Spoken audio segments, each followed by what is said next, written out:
দালাল, এত বড় কথা তোর মুখে?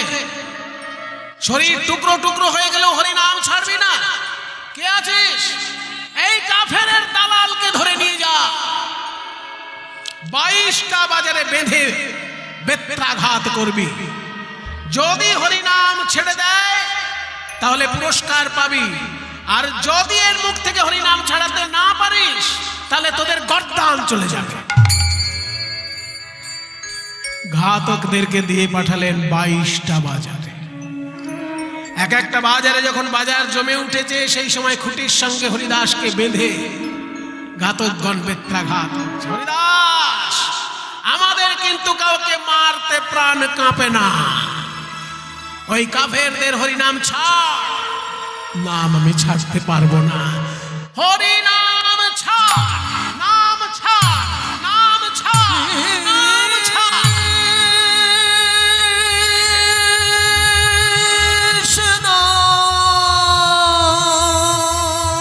কৃষ্ণ কৃষ্ণ বলে হরিদাস কাঁদিতে লাগিল, কাঁদিতে লাগিল। সর্বঙ্গে রুধির ধারা বহিতে লাগিল।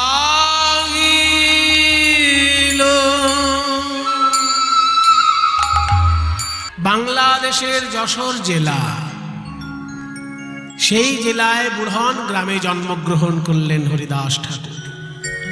ছোটবেলায় নাম ছিল হারেস, ছোটবেলায় নাম ছিল হারেস। পিতার নাম খান আতাউল্লাহ, মায়ের নাম আমিনা বিবি। আর ওদিকে মতান্তর আছে, কেউ কেউ বলেন মনোহর চক্রবর্তীর ঘরে জন্ম, উজ্জ্বলা দেবীর গর্ভে। কিন্তু ছোট্ট ছেলেটি জন্ম নিল যশোর জেলায় বুড়হন গ্রামে। আগেকার দিনে যশোর জেলা অনেক বড় জেলা ছিল বাবা। বাংলাদেশে এখন জেলাগুলো কেটে ছিটে সব ছোট ছোট করে দিয়েছে।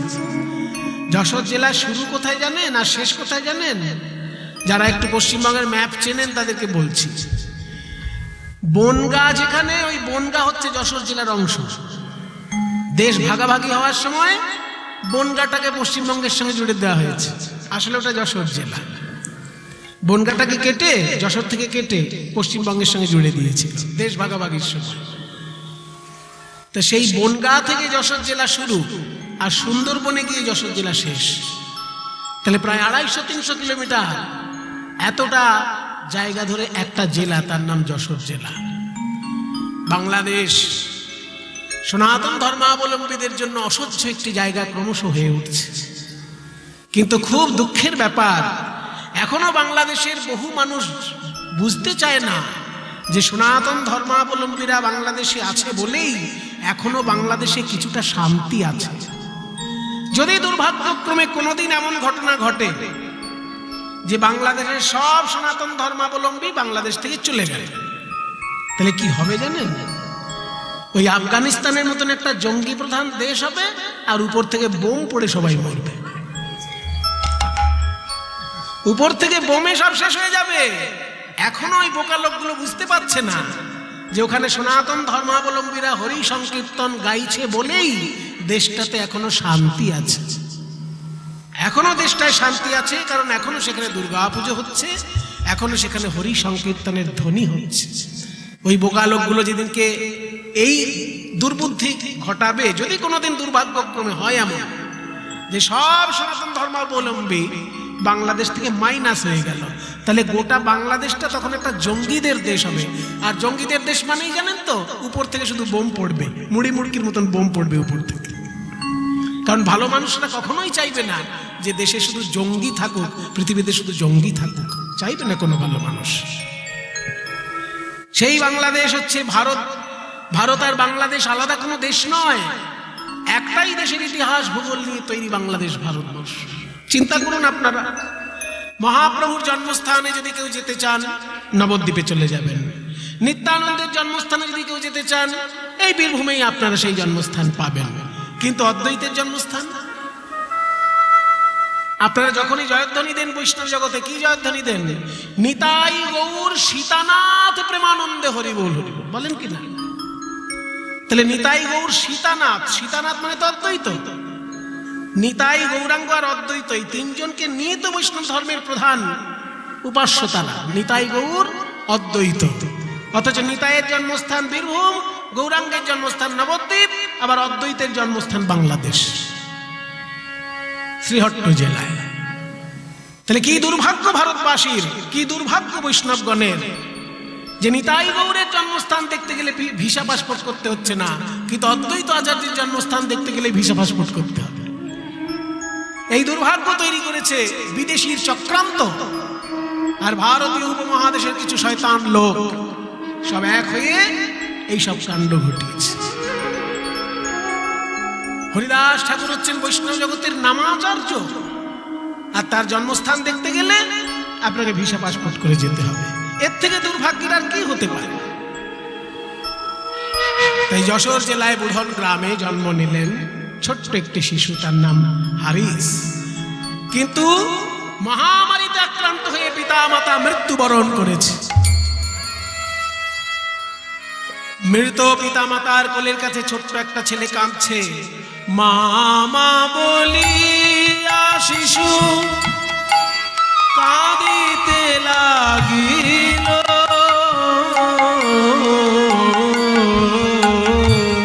মা মা বলিয়া শিশু কাঁদিতে লাগিল।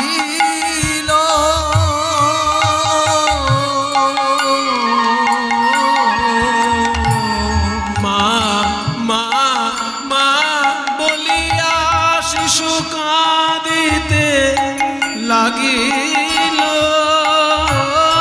মা বলিয়া শিশু মা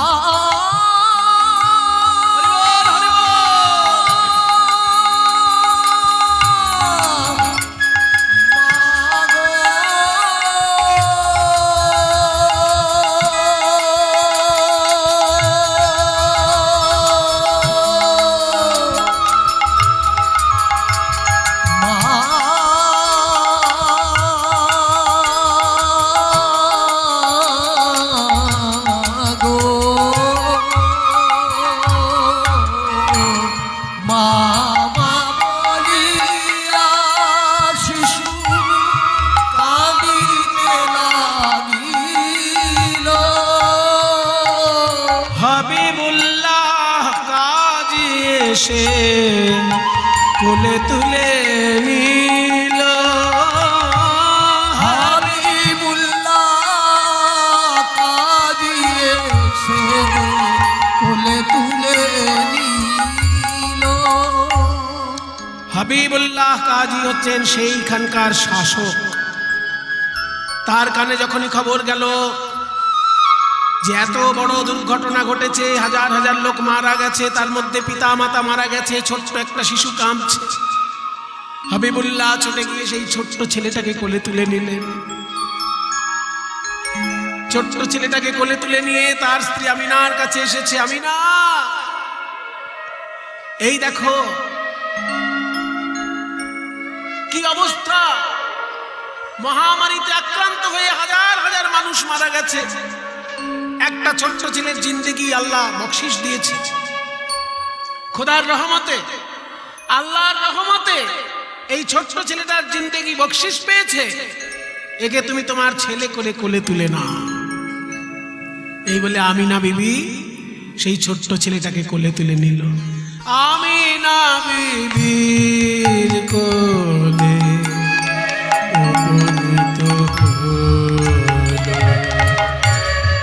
আমিনা বিবির কোলে সমর্পণ করিল। ছোট্ট ছেলে আস্তে আস্তে বড় হচ্ছে, লোকের মুখে শুনলো তার আসল মা বাবা যিনি, তিনি মারা গেছেন মহামারীতে আক্রান্ত হয়ে। এখন যিনি পালন করছেন তিনি পালক পিতা, তার নাম হাবিবুল্লাহ কাজী।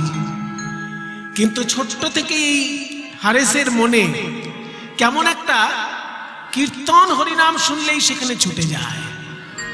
কোথাও হরিনাম কীর্তন হচ্ছে শুনলে একদম সামনের সারিতে বসে ছোট্ট ছেলে হারেস শুনে। একটা জায়গায় কীর্তন শুনতে গেছে, আর যিনি কীর্তন গাইছেন তিনি বলছে, শোনো বাবা, এই যে ছোট জাত বড় জাত, ছোট জাতি বড় জাতি, এই যে ভাগাভাগি না, এসব মানুষে করেছে, ভগবানের কাছে কোনো ভেদাভেদ নেই, ভগবানের কাছে কোনো ভেদাভেদ নেই। তাই যদি হয় তাহলে দৈত্যকুলের প্রহ্লাদ ভগবান তাকে কোলে তুলে নিল কি করে?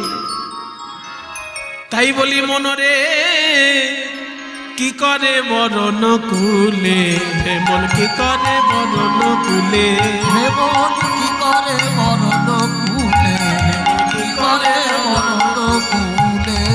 যে কুলে তোমার, যে কুলে তোমার জন্ম হোক না, যে কুলে তোমার জন্ম হোক না, সকলি ভক্তি মূলে রে মন, সকলি ভক্তি মূলে। মন কি করে বরণ কুলে, মন কি করে বরণ কুলে। একটা কথা বলবো, আপনার টাইটেল কি? কৃষ্ণ মুখার্জি এনার নাম। তোমার টাইটেল কি? ওর নাম, ওর টাইটেল মন্ডল। তোমার টাইটেল কি? বিশ্বনাথ ঘোষ। আচ্ছা যদি জিজ্ঞেস করি বীর হনুমানের টাইটেল কি? মুখার্জি, ঘোষ এসবগুলো কাজে লাগবে কি হনুমানের ক্ষেত্রে? তাহলে তুমি মানুষের মধ্যে দাস, ঘোষ, মুখার্জি, চ্যাটার্জি, ব্যানার্জি এইসব ভাগাভাগি করছো, কিন্তু হনুমান সে তো মানুষের মধ্যেই পড়ে না, সে তো কপি কুলে জন্ম নিয়েছে, বানর কুলে জন্ম নিয়ে হনুমান হয়ে গেল ভগবানের প্রিয় ভক্ত, আর তুমি মানুষের মধ্যে ভেদাভেদ করছো। হ্যাঁ বলি কপি কুলে ধন্য বীর হনুমান, কপি কুলে ধন্য বীর হনুমান, কপি কুলে ধন্য বীর হনুমান। শ্রীরাম ভক্তরা ওই কপি কুলে ধন্য বীর হনুমান, শ্রীরাম ভক্তরা রাক্ষস হইয়া, রাক্ষস হইয়া বিভীষণ বৈশে, রাক্ষস হইয়া বিভীষণ বৈশে, সরসভার মাঝ বসে, রাক্ষস হইয়া বিভীষণ বৈশে, ঈশ্বর সভার বসে, ঈশ্বর সভার। আরো শুনবে, ত্রেতা যুগে রামচন্দ্রের বন্ধু কে ছিল? অনেক বন্ধু রামচন্দ্রের, তার মধ্যে সব থেকে ছোট জাতি যে জন্ম নিয়েছিল সেও ছিল রামের বন্ধু। দেখো না কেমন মিতালি করিল, দেখো না কেমন মিতালি করিল, গুহক চণ্ডাল পরে, দেখো না কেমন মিতালি করিল, গুহক চণ্ডাল বরে। গুহক চণ্ডালকে বন্ধু করে রামচন্দ্র বুকে জড়িয়ে ধরেছিল, গুহক চণ্ডালকে। আর তুমি মানুষে ভেদাভেদ করছো, রামচন্দ্র বুকে জড়িয়ে ধরেছে গুহক চণ্ডালকে। যারা বলে যে সনাতন ধর্মে নিজ জাতিতে জন্ম নিলে অসম্মান হয়, তারা ভুল কথা বলে। রামচন্দ্রের জীবনটা দেখুন, গুহক চণ্ডালকে বুকে জড়িয়ে ধরেছেন রামচন্দ্র বন্ধু করে, কোথায় অসম্মান? দেখো না কেমন মিতালি করিল, দেখো না কেমন মিতালি করিল, গুহক চণ্ডাল বরে, দেখো না কেমন মিতালি করিল, গুহক চণ্ডাল বরে। আবার বিদুরের বলো কিবা কুল ছিল, খাইল গোবিন্দ খাইল যাহার ঘরে, ওই বিদুরের বলো কিবা কুল ছিল, খাইল যাহার ঘরে। আরো বলবো, দেখো না কেমন সাধনা করিল গোকুলে গোপের নারী, ওই দেখো না কেমন সাধনা করিল গোকুলে গোপের নারী। ওগো জাতি কুলাচারে কি বল করিবে, কুলাচারে কি বল করিবে, সে হরি যে ভজে তারি। জাতি কুলাচারে কি বল করিবে, সে হরি যে ভজে তারি। আসল কথা বলবো, শ্রীকৃষ্ণ ভজনে সবে অধিকারী, কুলের গর্ব নাই। শ্রীকৃষ্ণ ভজনে সবে অধিকারী, কুলের গর্ব নাই। এত সুন্দর পদ যিনি লিখেছেন তিনি হচ্ছেন প্রেমানন্দ দাস। কহে প্রেমানন্দ যে করে গর্ব নিতান্ত মূর্খ সে, ওই কহে প্রেমানন্দ যে করে গর্ব নিতান্ত মূর্খ সে। ছোট্ট হারে হাত জোর করে দাঁড়িয়েছে কীর্তনিয়া বাবা। হ্যাঁ বলো বাবা, আপনি এই যে সুন্দর একটি গান শোনালেন, বললেন ভগবানের কাছে জাতিকুলের কোনো ভেদাভেদ নেই, এই ভেদাভেদ মানুষে করেছে। আর ওই যে বললেন রামচন্দ্র ভগবান হয়ে গুহক চণ্ডালকে বন্ধু করে বুকে জড়িয়ে ধরেছিল, খুব আনন্দ পেলাম শুনে। তো আমি তো মুসলমান জাতিতে জন্ম নিয়েছি, আমি যদি হরিনাম গাইতে চাই আমাকে কেউ বাধা দেবে না তো? শোনো বাবা, তুমি যদি হরিনাম গাইতে চাও তোমাকে কেউ বাধা দিতে পারবে না, কারণ রামচন্দ্র গুহক চণ্ডালকেও বুকে জড়িয়ে ধরেছে, আর তুমি তো তার নাম গাইবে, তোমাকেও ভগবান বুকে জড়িয়ে ধরবে। তাই কিন্তু আবার কিন্তু কি, আপনাদের ধর্ম আর আমাদের ধর্ম তো আলাদা। সে কি, এসব তোমাকে কে বুঝিয়েছে? ওই তো বলে বেড়ায় সবাই, আপনারা নানা রকম মূর্তি মানেন, আমরা কোনো মূর্তি মানি না। তারপরে আপনাদের ভগবানের নাম হচ্ছে কৃষ্ণ, রাম, হরি এইসব, আর আমাদের ভগবানের নাম হচ্ছে আল্লাহ, খোদা। শোনো বাবা, ভগবান এক, তাকে বিভিন্ন দেশে বিভিন্ন নামে তিনি মানুষের কাছে পরিচয় গ্রহণ করেছেন। এক তত্ত্ব, ইসরায়েলে তাকে গড বলে ডেকেছে, সৌদি আরব এলাকায় তাকে আল্লাহ বলে ডেকেছে, ভারতবর্ষে তাকে রামকৃষ্ণ বলে ডেকেছে। এক তত্ত্ব, কেউ তাকে আল্লাহ বলে, কেউ তাকে গড বলে, কেউ তাকে বিষ্ণু বলে। সে কি এক তত্ত্ব হয় নাকি? কিন্তু আমরা যে মূর্তি মানি না, আপনারা তো মূর্তি পুজো করেন। বলে শোনো বাবা, ভগবানের মূর্তি থাকতেও পারে আবার নাও থাকতে পারে, তার মানে এটা তার লীলা। যেমন ধরো, জলকে যদি কেউ গরম করে তাহলে জল হয়ে যাবে ধোঁয়া, আর ধোঁয়া মানেই নিরাকার। আর সেই জলকে যদি কেউ ফ্রিজে রাখে তাহলে জল হয়ে যাবে ঠান্ডা, আর একদম শক্ত বরফ হয়ে যাবে। বরফ হলেই আকার আছে, ধোঁয়া হলেই আকার নাই, অথচ দুটোই জলের পরিবর্তিত রূপ। তাই ঈশ্বরকে যদি কেউ যুক্তিতর্ক দিয়ে খুঁজে বেড়াতে চায়, তার কাছে ঈশ্বর নিরাকার। আর ঈশ্বরকে যদি কেউ ভক্তি ভালোবাসা দিয়ে আপন করতে চায়, ভগবান তার কাছে মূর্তিমান হয়ে পূজা গ্রহণ করে। জানিতে চাই দয়াল তোমার আসল নামটা কি? জানিতে চাই দয়াল তোমার আসল নামটা কি? আমরা কত নামে ধরা ধামে, আমরা কত নামে ধরা ধামে,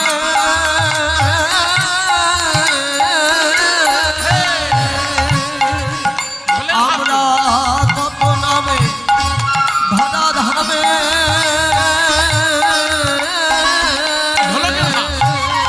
আমরা কত নামে ধরা ধামে, কত ভাবে তোমায় ডাকি।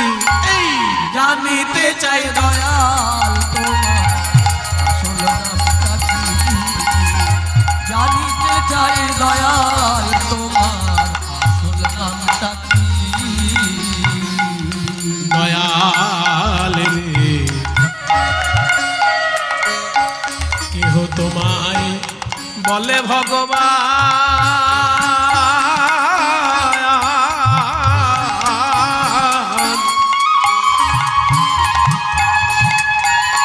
আবার গড বলে কেউ করছে আহ্বান, আবার কেউ বা খোদা, কেউ জিহুদা, কেউ কয়ে পথিয়াল।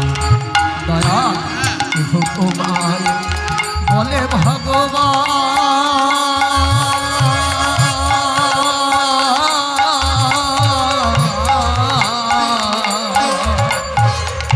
গড বলে কেউ করছে আহ্বান, কেহ খোদা, কেউ জিহুদা, কেউ কয় পথিয়াল। দয়াল আমরা গাইলাম জীবন ভরে মুখস্থ গান,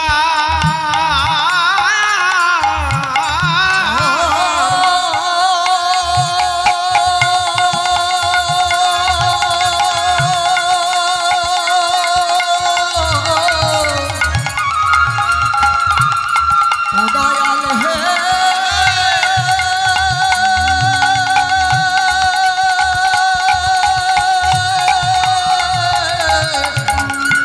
দয়াল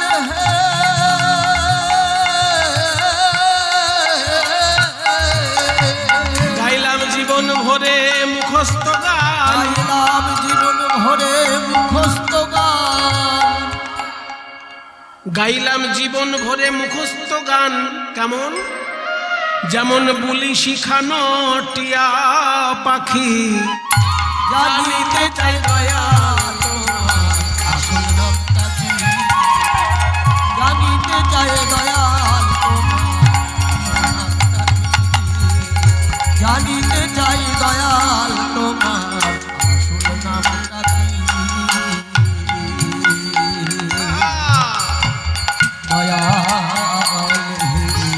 পাগল বিজয় বলে, পাগল বিজয় বলে মনের কথা কই,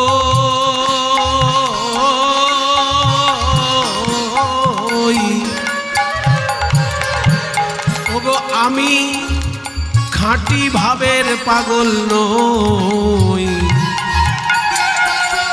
গন্ডগোল বেঁধেছে মনের মাঝে কাজেই পাগল হই। জয় বলে মনের কথা তো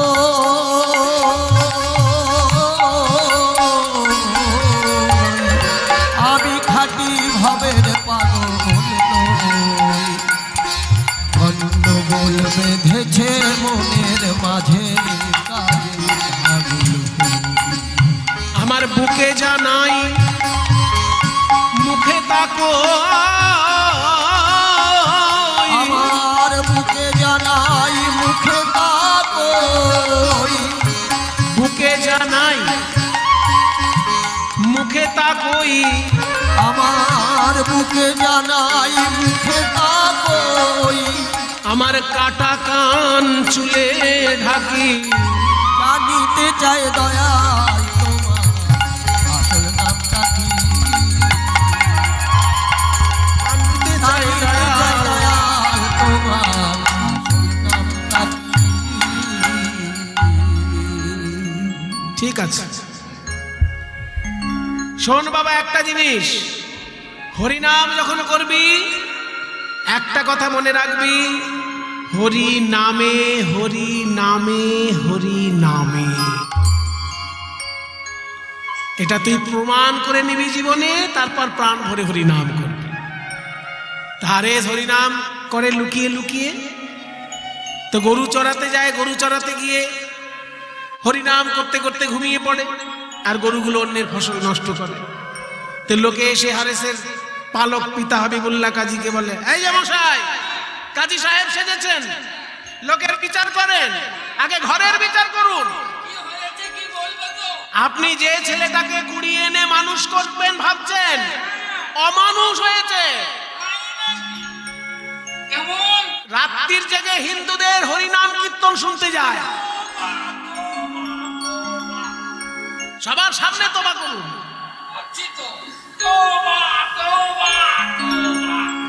শুনুন, আপনার ছেলে হিন্দুদের হরিনাম শুনুক আর দোজাকে যাক, তাতে আমার কি? কিন্তু আমি বলতে এসেছি কেন জানেন? ও গিয়ে রাত্রির জেগে কীর্তন শুনবে, আর সকালবেলায় গরু চড়াতে গিয়ে গরুগুলো ছেড়ে দেবে, সেই গরু আমার ধান নষ্ট করবে, আমার কি ভালো লাগবে? সেই জন্য বলতে এসেছি। বলুন ভালো করে। আরো করে বলুন। ওই যে।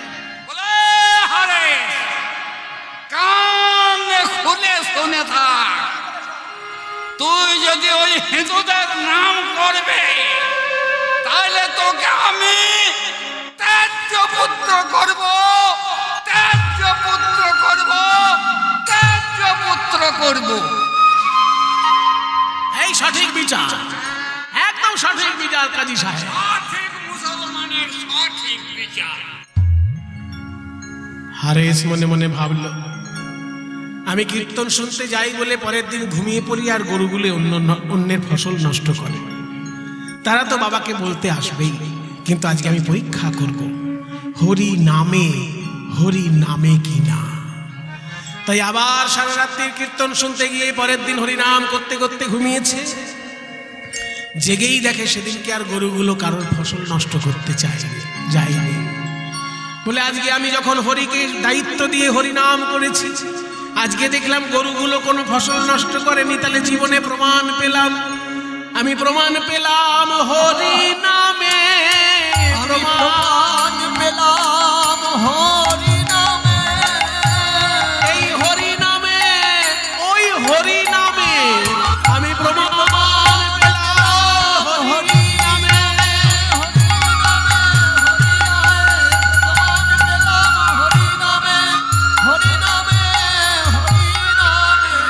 আমি প্রমাণ পেলাম হরি নামে। আমি যখন প্রমাণ পেয়েছি হরি নামে, হরি নামে, আমি তো আর এই ঘরে থাকবো না।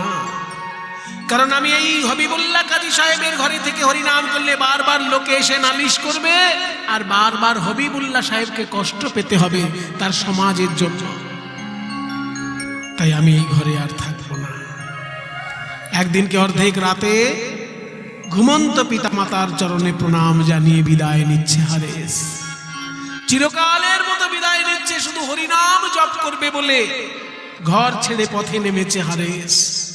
আমি চলে যাই, আর যাকে দেখে তাকেই বুকে টেনে বলে, ওরে ভাই আমি জীবনে প্রমাণ পেয়েছি হরি নামে, হরি নামে।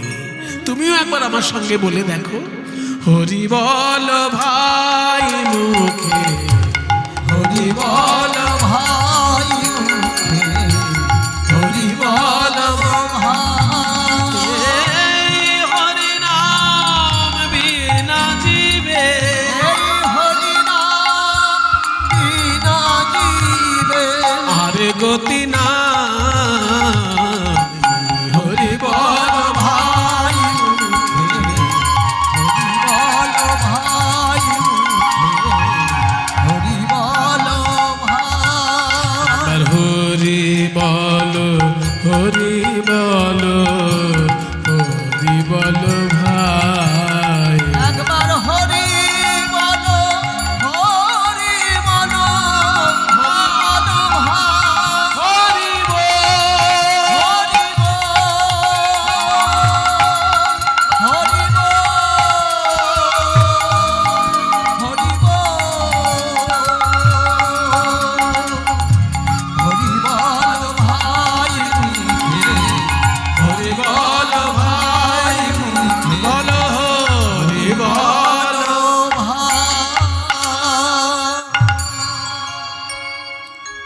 অদ্বৈত আচার্যের সঙ্গে দেখা হলো।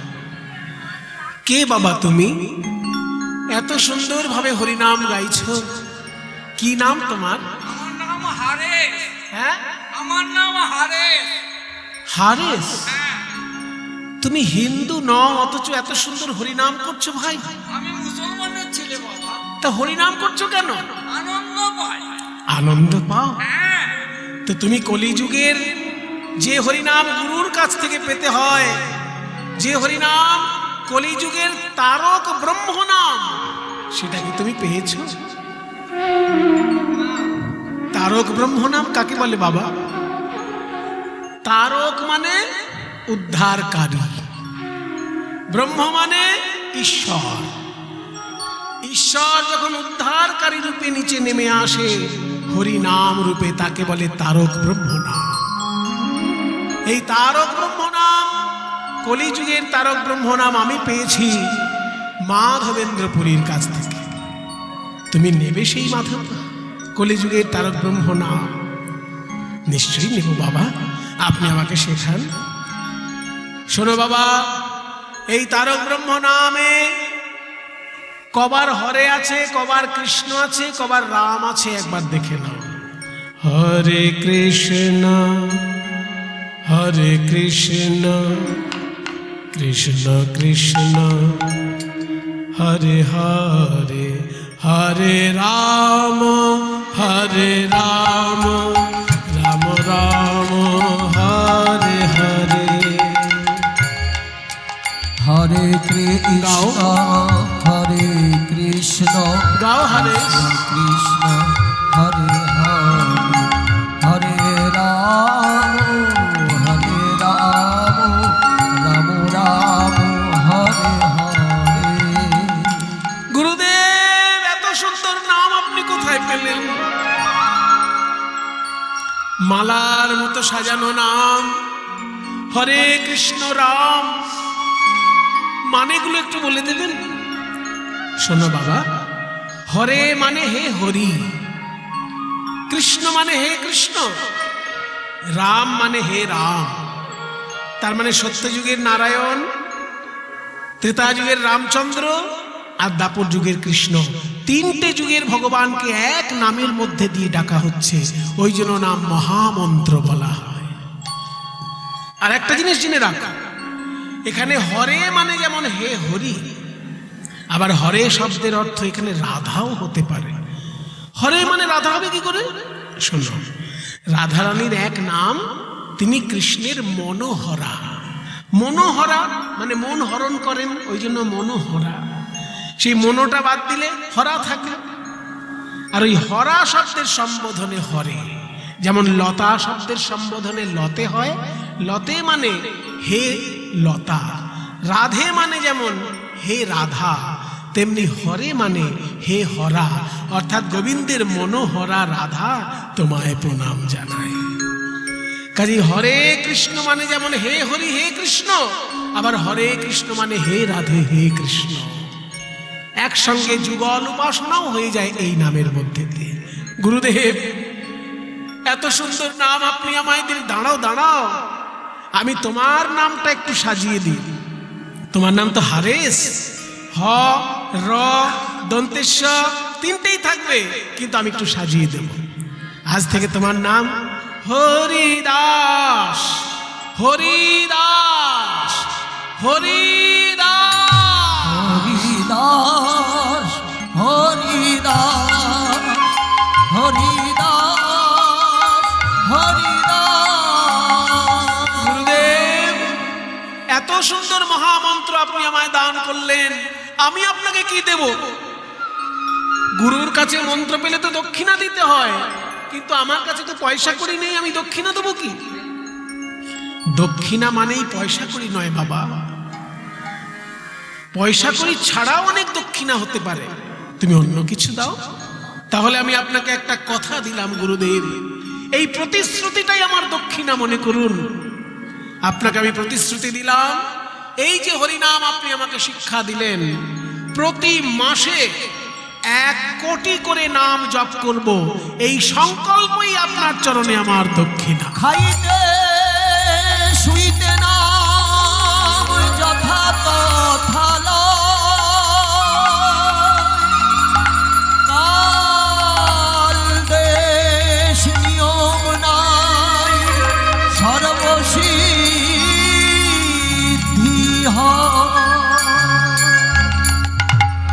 হরিদাস, তুমিই আমার জীবনের সব থেকে প্রিয়জন।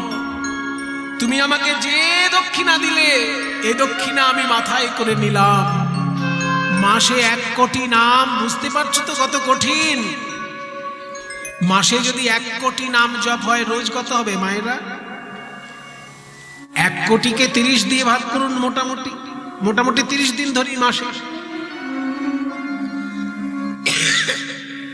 তাহলে 30 দিয়ে 1 কোটিকে ভাগ করলে কি দাঁড়ায়?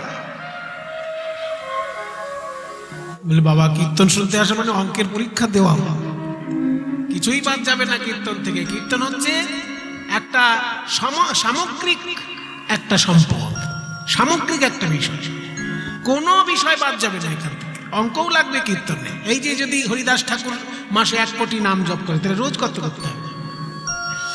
তাহলে 1 কোটিকে 30 দিয়ে ভাগ করুন, ভাগ ফল যেটা দাঁড়াবে, যাদের কাছে মোবাইল আছে দেখুন, ভাগ করে যেটা দাঁড়াবে সেটা হচ্ছে 3,33,333.3, আর 3-এর মাথায় একটা বিন্দু। হ্যাঁ, ওটাকে বলে পৌনপুনিক, মানে দশমিকের পরে ওই 3 যত খুশি লিখতে পারেন আপনি। 3,33,333-এরও বেশি নাম তাকে করতে হবে প্রতিদিন। এক কথায় বলা হয় 3 লক্ষ নাম। দেবানিশি লয় সে 3 লক্ষ নাম। হরে কৃষ্ণ, হরে কৃষ্ণ, কৃষ্ণ কৃষ্ণ, হরে হরে, হরে রাম, হরে রাম, রাম রাম, হরে হরে।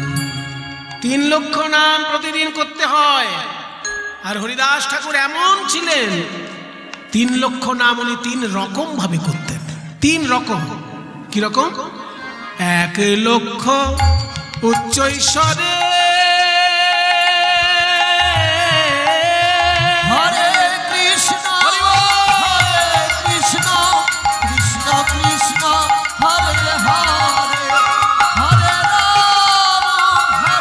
রাম রাম রাম হরে হরে।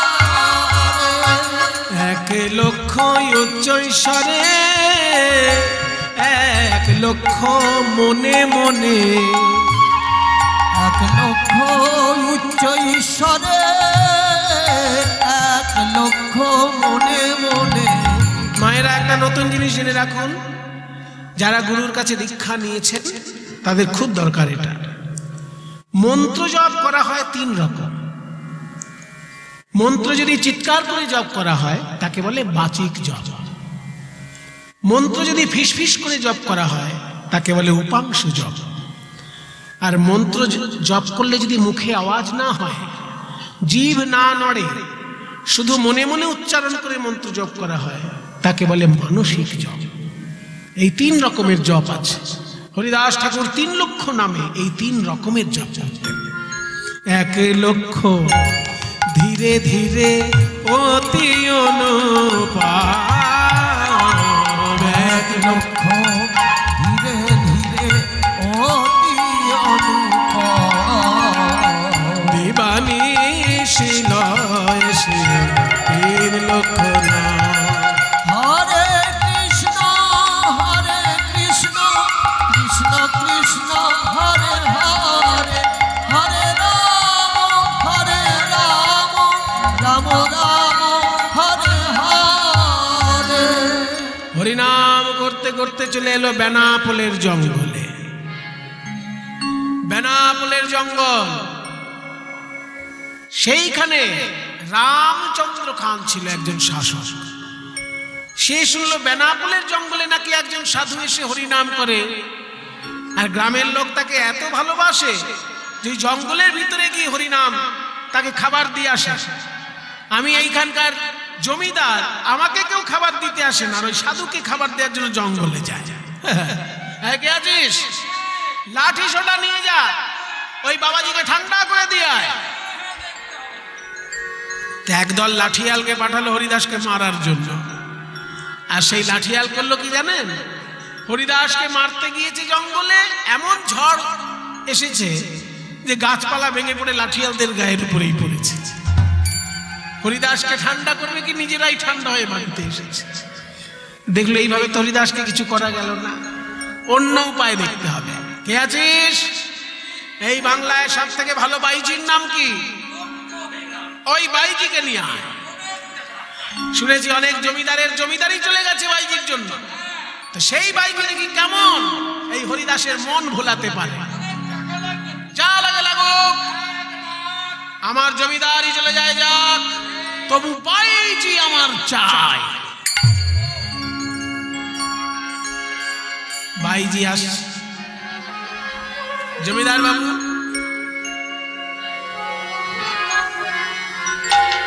বলুন জমিদার বাবু, কি গান শোনাবো আর কোন দেশের নাচ দেখাবো?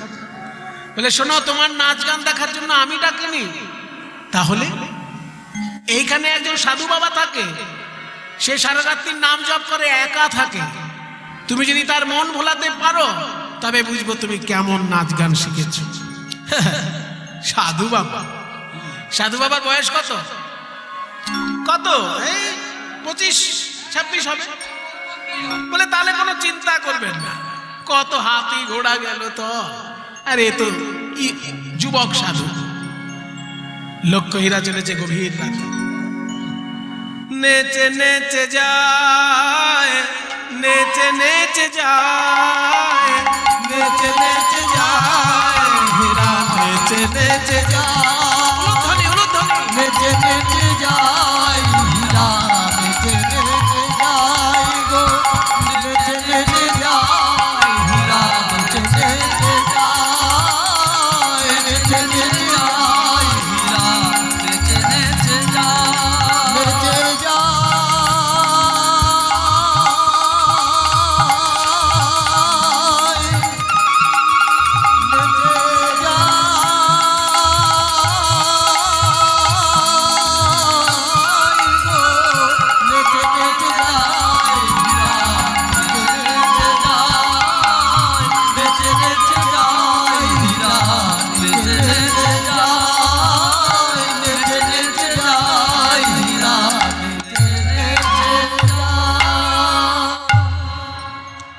লক্ষ্যহীরা হরিদাসের সামনে এসে বসেছে। সাধু বাবা, শুনেছি আপনি নাকি এত সুন্দর হরিনাম করেন, এই বনের পশু পাখিও নাচে, তাহলে আজকে আপনি একটু গান গাইবেন, আমি নাচব।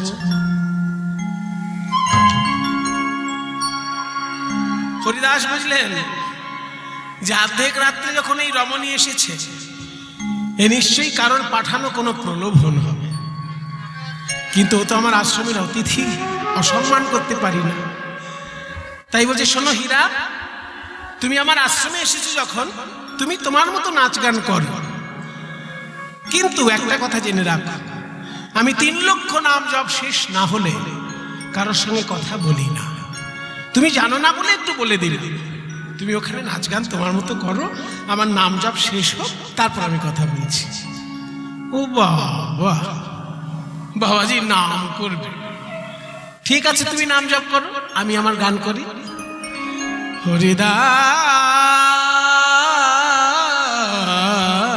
হরিদাস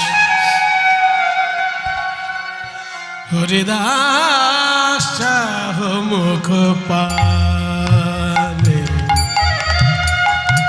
মুখ পানে চাহ মুখ পানে।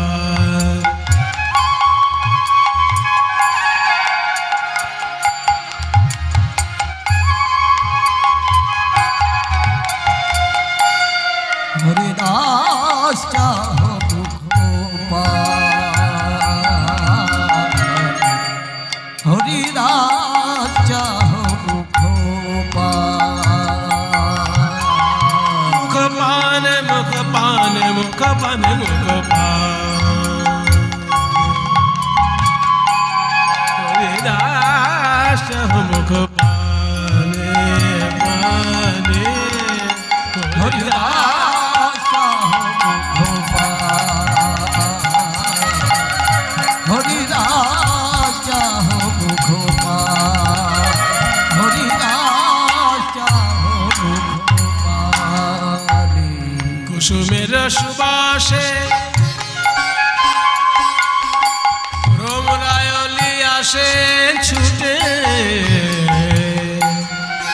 কুসুমের সুবাসে,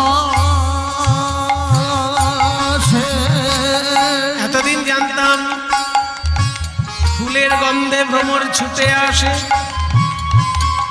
মায়েরা শুনুন ভালো করে, এতদিন জানতাম ফুলের গন্ধে ভ্রমর ছুটে আসে, মানে লক্ষ্যহীরা ফুল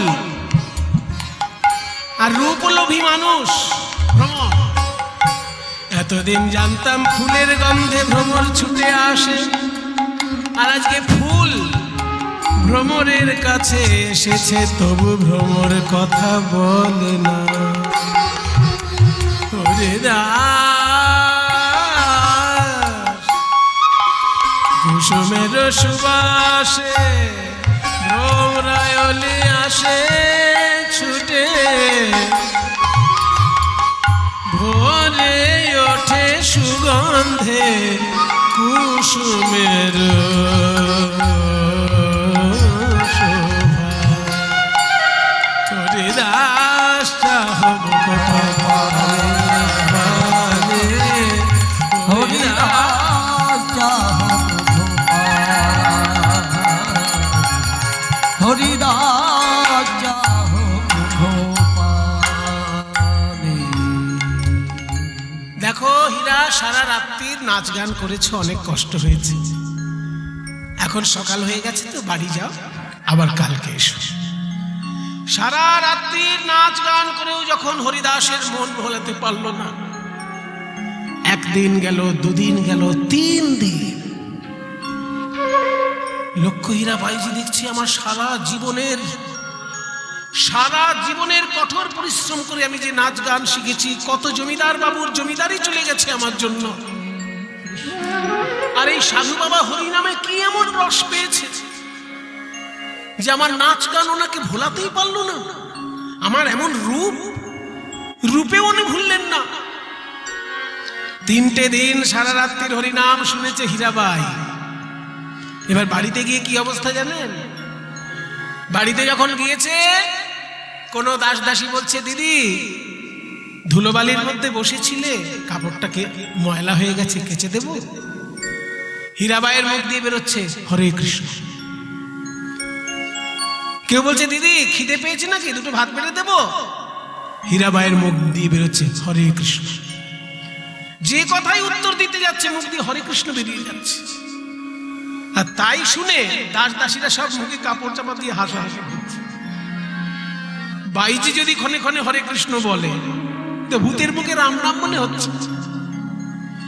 কিন্তু হীরাবাই বুঝতে পেরেছে নিজের পরিবর্তন, আর কাল বিলম্ব না করে ছুটে গেলে হরিদাসের চরণে আছাড় খেয়ে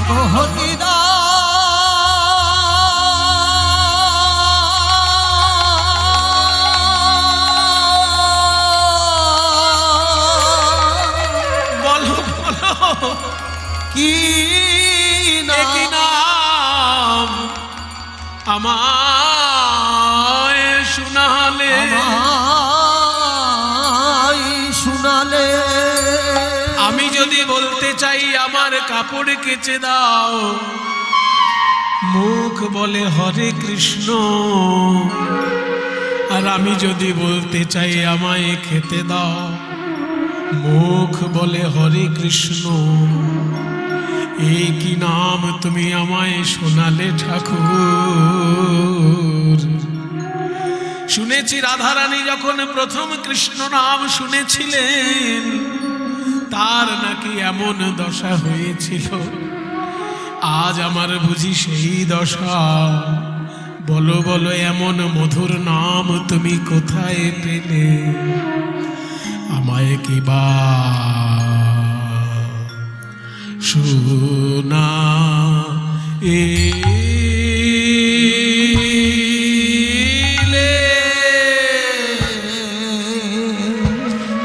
শোনাইলে গো ও ও ও শ্যামনা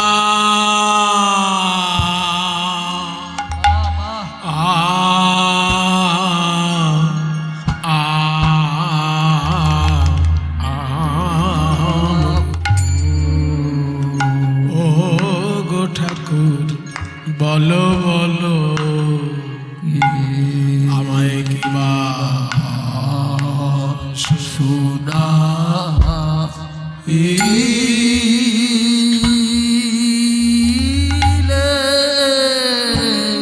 বলো কেন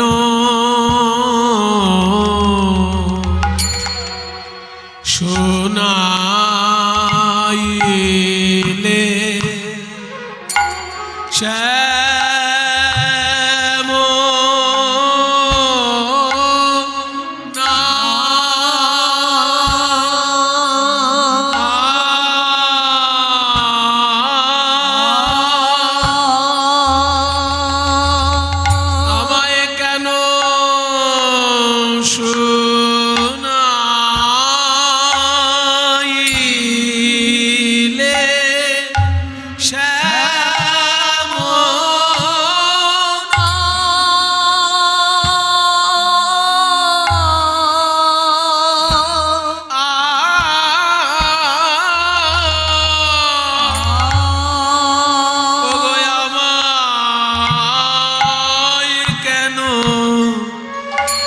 শোনাইলে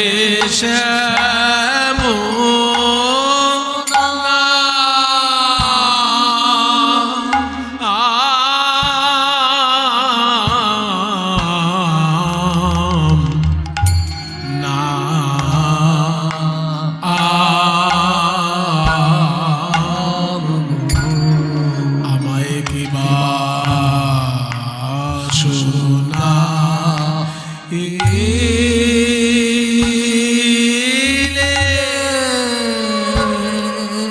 ঠাকুর জন্মাবধি এমন মধুর নাম আমি আগে কভু শুনি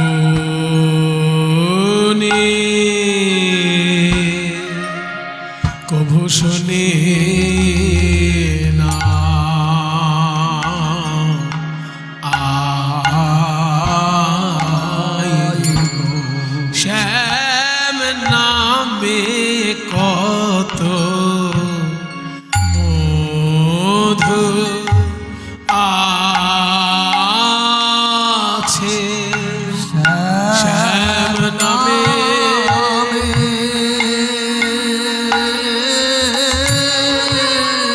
নামে কত। আসুন আছে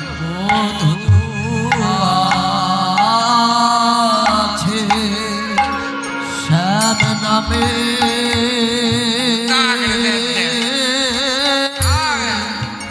নামে কত মধু আছে, নামে নামে কত মধু আছে, শ্যাম নামে নামে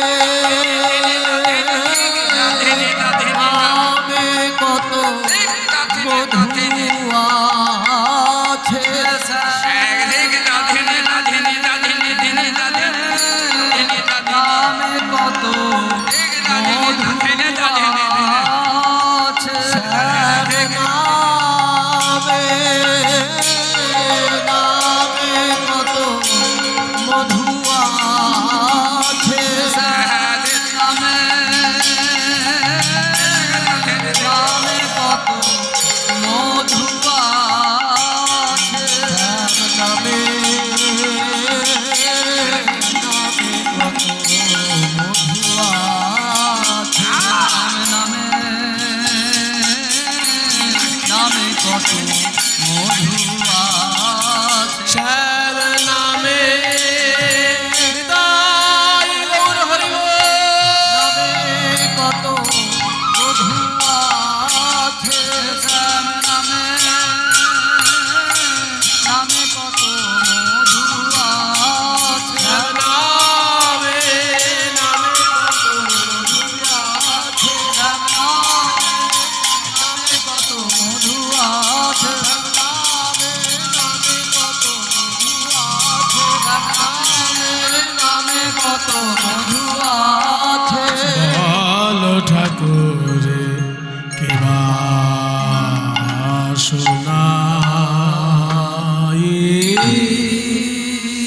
এখন কানের ভিতর দিয়া মরমে পশিল গো আকুল করিল মন প্রাণ। বসো, বসো। না জানি কতেক মধু শ্যাম নামে আছে গো, আমার বদন ছাড়িতে নাহি পারে। এই নাম শুনে এখন কি অবস্থা হলো হলো জানো? ওই সেখানে কৃষ্ণের নাম যদি এত মধু, তাহলে তার চরণ যদি স্পর্শ করতে পারি না জানি কি হবে। নাম পর তাপে যার ওই ছন করল গো, অঙ্গের পরশে কিবা হয়। সেখানে বসতি যার, তারে নয়নে হেরিলে গো, তাদের যুবতী ধর্ম কইছে ভয়। এখন পাশরিতে চাহি মনে পাশরা না যায় গো, কি করিব কি হবে উপায়। কহে দ্বিজ চণ্ডীদাসে কুলবতী কুলনাশে, আপন যৌবন যাচ। শোনো লক্ষ্য হীরা, তুমি জিজ্ঞাসা করলে না কৃষ্ণের পাড়ায় যারা থাকে তাদের কি অবস্থা। শুনবে চণ্ডীদাস কি বলছেন? চণ্ডীদাস বলছেন, তারা বিকায় শ্যামের পদ তলে, বিকায় শ্যামের পদ হে গোবিন্দ তোমার গোলাম বলে, ভাসে দুটি আখি জলে। গোবিন্দ তোমার গোলাম বলে, ভাসে শ্যামের পদ তলে। আর হবে না তোমার ওই পাপের সম্পত্তি ভোগ করা, আর হবে না। রূপ দেখিয়ে গান শুনিয়ে নাচ করে যে মানুষের অর্থ উপার্জন করেছো, ওই অর্থ তুমি দিন দরিদ্রের মধ্যে বিতরণ করে দাও, ত্যাগের জীবন অবলম্বন করো। মায়েরা, যদি পরশ পাথরে লোহা ঠেকানো হয়, লোহা সোনা হয়ে যায়। এটা কানে শুনেছে লোকে, কোনোদিন চোখে দেখেনি। কিন্তু হরিদাস ঠাকুরের জীবনীতে দেখুন, হরিদাস হচ্ছেন পরশ পাথর। লক্ষ হীরার জীবনটা সোনায় পরিণত করে দিলেন।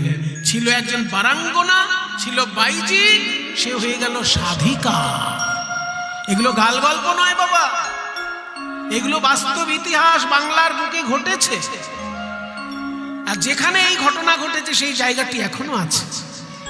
বাঙালি তো খাওয়া দাওয়া করে ঘুমোতে পারলে আর কিছু চায় না, সেই জন্য এগুলো দেখে না। লোকে দীঘা বেড়াতে যায়, দার্জিলিং বেড়াতে যায়, কিন্তু এই সব মহাতীর্থ ঘুরতে যায় না। এগুলো বাঙালির দুর্ভাগ্য। যেখানে এই ঘটনাটি ঘটেছিল সেই জায়গাটি কোথায় জানেন? এই পশ্চিমবঙ্গ থেকে বাংলাদেশে ঢোকার অনেকগুলো বর্ডার আছে, তার মধ্যে একটা বর্ডার হচ্ছে ওই বনগাঁয়ে বেনাপোলের বর্ডার। ওই বেনাপোলের বর্ডার পেরিয়ে বাংলাদেশে ঢুকলেই 2 কিলোমিটারের মধ্যে সেই আশ্রম আছে বেনাপোলে। এখনো সেই জায়গাটি আছে যেখানে লক্ষ হীরাকে এইভাবে উদ্ধার করেছিলেন হরিদাস ঠাকুর। আমাদের সৌভাগ্য হয়েছে সেইখানে আমরা যে পদটি এতক্ষণ আপনারা শুনলেন, চণ্ডীদাসের এই পদটি আমরা ওইখানে নিবেদন করতে পেরেছিলাম। সেই সব জায়গা দর্শন করেছি, আমাদের জীবনটা ধন্য হয়েছে। লক্ষ হীরাকে উদ্ধার করে হরিদাস ঠাকুর আরো এগিয়ে চললেন। গঙ্গার ধারে ফুলিয়া এসে নাম জপ করছেন, কিন্তু সেইখানে ছিল একজন মুসলমান শাসক, তার নাম গড়াই কাজী। লোকে এসে বলছে, আপনার শাসনকালে একজন মুসলমান ছিল, সে এখন হিন্দুদের হরিনাম করছে, এত বড় অপরাধ সহ্য করা যায়? ওকে শাস্তির ব্যবস্থা করো। তাই গড়াই কাজী বলছে, কে আছিস? এই হরিদাসকে 22টা বাজারে বেত্রাঘাত কর। হরিদাসকে ডেকে বলল, হরিদাস তুমি হরিনাম ছাড়বে কিনা বলো? ও কাফেরদের কুফরি করো না তুমি, ওসব কাফেরদের কাজ। তখন হরিদাস বললেন, শুনো, আমি জীবনে প্রমাণ পেয়েছি হরি নামে, হরি নামে, তাই কারোর কথায় আমি হরি নাম ছাড়বো না। আমি তোমায় শাস্তি দিতে পারি। শাস্তি? খণ্ড খণ্ড হয় দেহ যদি যায় প্রাণ, খণ্ড খণ্ড হয় দেহ যদি যায় প্রাণ, তবু না বদনে ছাড়ি মধুর হরি না বদনে ছাড়ি মধুর হরি নাম। আমার শরীরটা যদি টুকরো টুকরো হয়ে যায় তবু আমি হরিনাম ছাড়ব না। কে? কাফেরের দালাল! এত বড় কথা তোর মুখে? শরীর টুকরো টুকরো হয়ে গেলেও হরিনাম ছাড়বি না? কে আছিস? এই কাফেরের দালালকে ধরে নিয়ে যা, 22টা বাজারে বেঁধে বেত্রাঘাত করবি। যদি হরিনাম ছেড়ে দেয় তাহলে পুরস্কার পাবি, আর যদি এর মুখ থেকে হরিনাম ছাড়াতে না পারিস তাহলে তোদের গর্দান চলে যাবে। ঘাতকদেরকে দিয়ে পাঠালেন 22টা বাজারে। এক একটা বাজারে যখন বাজার জমে উঠেছে সেই সময় খুঁটির সঙ্গে হরিদাসকে বেঁধে ঘাতকগণ বেত্রাঘাত করছে। হরিদাস, আমাদের কিন্তু কাউকে মারতে প্রাণ কাঁপে না, ওই কাফেরদের হরিনাম ছাড়। নাম আমি ছাড়তে পারবো না। হরিনাম ছাড়, নাম ছাড়, নাম ছাড়, নাম ছাড়।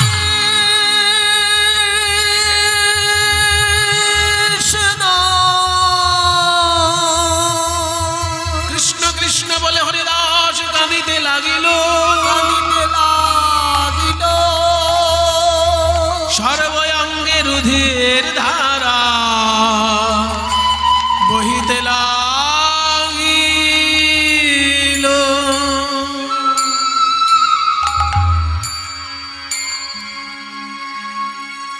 একটা দুটো বাজারে মারলেই লোকে মরে যায়, আর 22টা বাজারেও বেত্রাঘাত শেষ হচ্ছে না, মরছে না হরিদাস।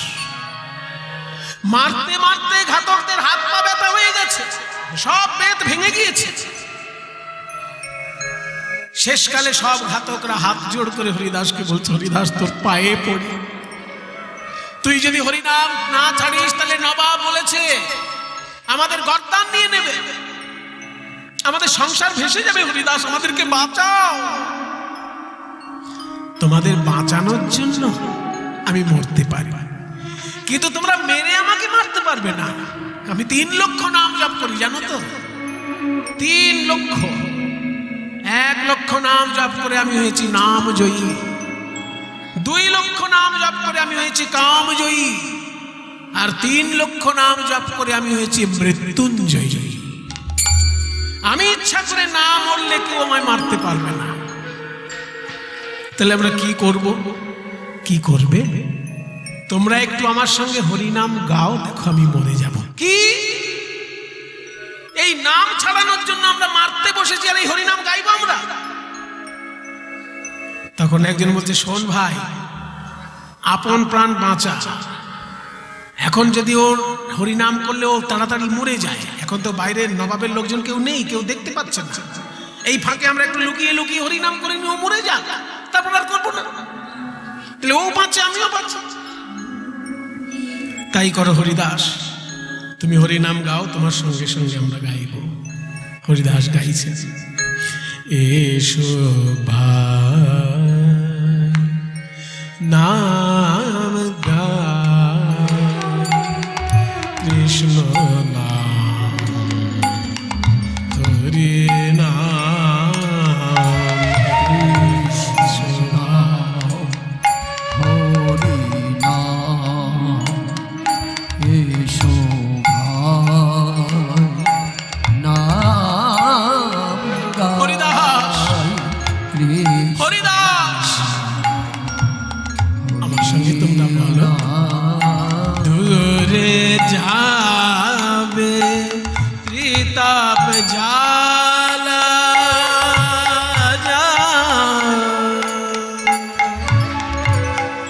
যা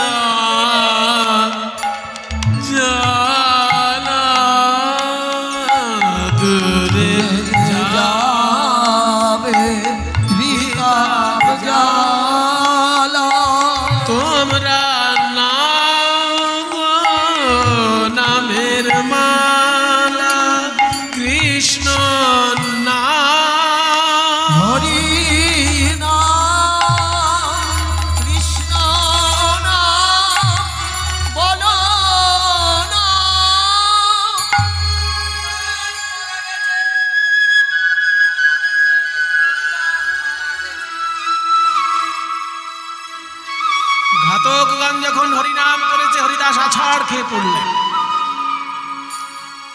সবাই বলল হরিদাস মারা গেছে। গড়াই কাজী বললেন মারা গেছে যখন কাফেরের দালাল ওর হাত পা বেঁধে নদীতে ভাসিয়েছে। হরিদাসকে হাত পা বেঁধে গঙ্গায় ভাসিয়ে দিল। কিন্তু বোকা লোকেরা বুঝতে পারলো না হরিদাসের কি হয়েছে। হরিদাস মরেনি, কৃষ্ণ নাম করে সে প্রাণায়াম অভ্যাস করে ফেলেছে। আর প্রাণায়ামের কি রূপ যোগীদের কাছে জিজ্ঞাসা করবেন, যোগী তো পাওয়াই মুশকিল আজকাল। যোগী কোথায়? বড় বড় যোগী বাবা যারা, তারা দম না নিয়ে ঘন্টার পর ঘন্টা থাকতে পারে। যখন পূরক করা হয় বায়ুকে ভিতরে গ্রহণ করা যায়। বায়ু যখন আটকে রাখা হয় তাকে বলে কুম্ভক, আর বায়ুকে যখন ত্যাগ করা হয় তাকে বলে রেচক। এই পূরক, কুম্ভক, রেচক গোটাটাকে বলে প্রাণায়াম।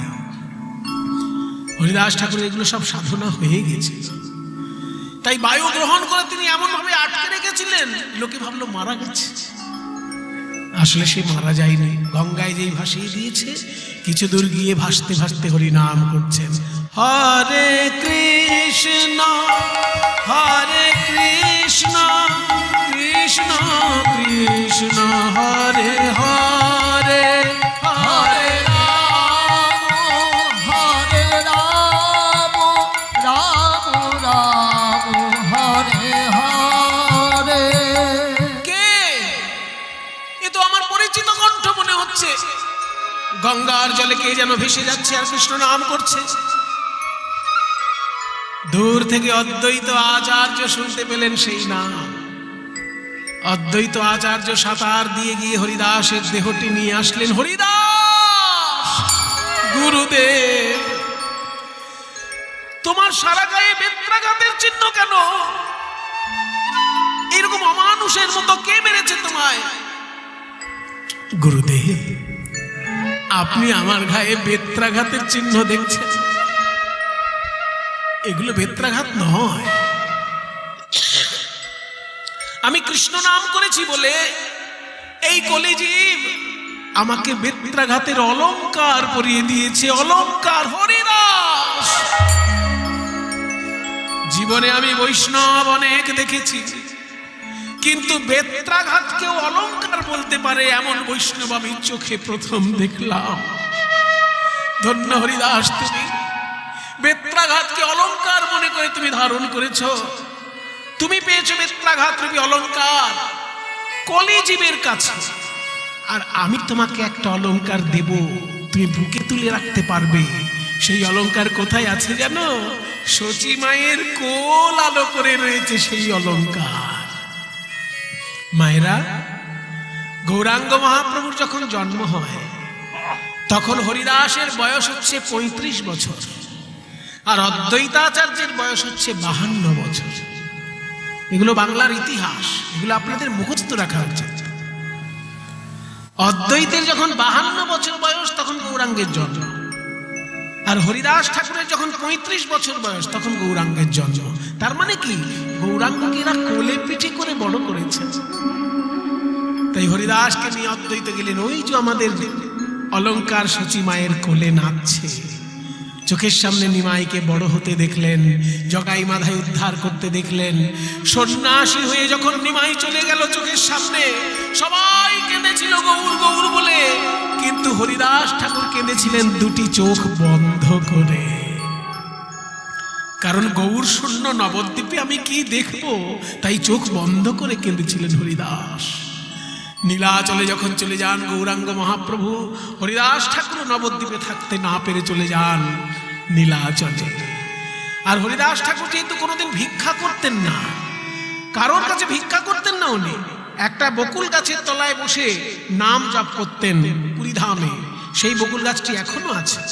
আপনার পুরীতে যখন যাবেন, সমুদ্রে স্নান করে শুধু জলকেলি করবেন না, অনেক কিছু দেখার আছে পুরীতে, দেখবেন। সমুদ্রের ধার থেকে যখন জগন্নাথের মন্দিরে আসবেন, সেই রাস্তাটার ধারেই মহাপ্রভুর মন্দির আছে, যার নাম গম্ভীরা মঠ বা রাধাকান্ত মঠ। আর ওই রাধাকান্ত মঠের গা দিয়ে চলে যাচ্ছে একটা গলি ভিতরে, সেইখানেই রয়েছে হরিদাস ঠাকুরের বকুল গাছটি। যে বকুল গাছের তলায় তিনি সাধনা করতেন, সেই বকুল গাছের তলায় তিনি শুধু 3 লক্ষ নাম জপ করতেন, কারোর কাছে ভিক্ষা করতেন না। এবং ভিক্ষা করতেন না বলে চৈতন্যদেব একটা ব্যবস্থা করেছিলেন।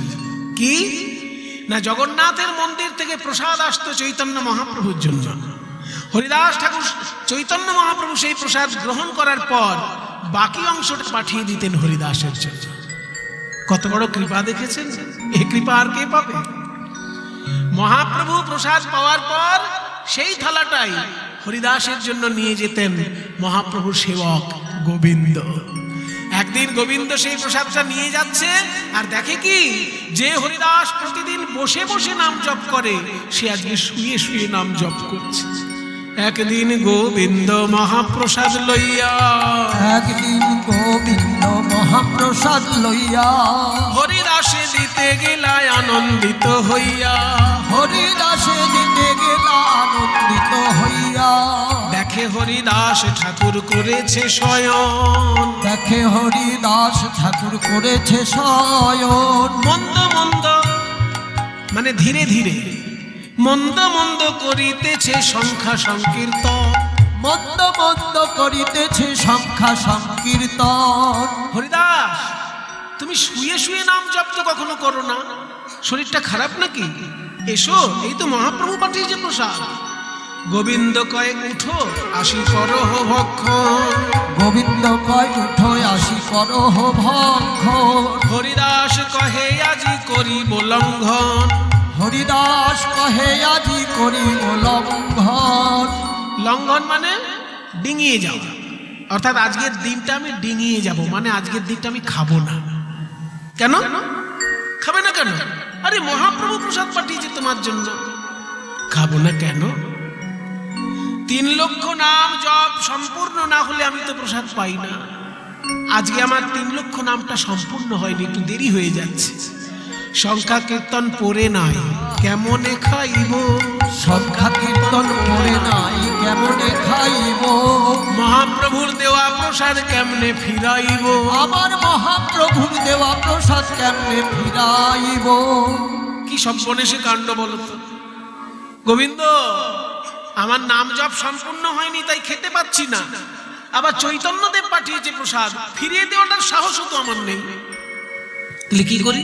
এসো প্রসাদটা নিয়ে এসো, প্রসাদটা নিয়ে এসো। প্রসাদটাকে বন্দনা করলেন, প্রসাদকে প্রণাম করলেন, এক কণা নিয়ে সম্মান রাখার জন্য মুখে দিলেন। এত বলি মহাপ্রসাদ করিল বন্দন, এত বলি মহাপ্রসাদ করিল বন্দন। এক রঞ্চ লইয়া তার করিল ভক্ষণ, এক রঞ্চ লইয়া তার করিল ভক্ষণ। পেট ভরে প্রসাদ খাওয়া হলো না, আবার ফিরিয়েও দেওয়া হলো না, 2 দিক রক্ষা হলো। কিন্তু এই কথা চাপা থাকলো না। গোবিন্দ গিয়ে মহাপ্রভুকে জানিয়ে দিলেন, গৌর হরি, যে হরিদাসকে আমি কোনোদিন ঘুমোতে দেখিনি, শুতে দেখিনি, সব সময় বসে বসে নাম জপ করতে দেখেছি, সেই হরিদাসকে আজকে দেখলাম শুয়ে শুয়ে নাম জপ করছে এবং গতিটা ধীর হয়ে গেছে। শরীর শরীর খারাপ হলো কিনা একবার গিয়ে দেখে এসো। আসলে এই গোবিন্দ ছিল মহাপ্রভুর গুরু ভাই, ওই জন্য দেখে এসো বলতে পারে মহাপ্রভু। সে কি গোবিন্দ দা, হরিদাস অসুস্থ নাকি? সঙ্গে সঙ্গে মহাপ্রভু ছুটে চললেন, হরিদাস হরিদাস। গৌর হরি, গোবিন্দর মুখে শুনলাম তুমি নাকি প্রসাদকে শুধু সম্মান করে পাঠিয়ে দিয়েছো, তোমার নাকি নাম জপ পিছিয়ে যাচ্ছে। ঠিকই শুনেছ প্রভু। আরে বাবা, বয়স হয়েছে, এখনো তোমার প্রতিদিন 3 লক্ষ নাম জপ করার কি দরকার? প্রভু কহে, বয়স হইল সংখ্যা অল্প করো, সিদ্ধ দেহ সাধনে আগ্রহ কেন ধরো?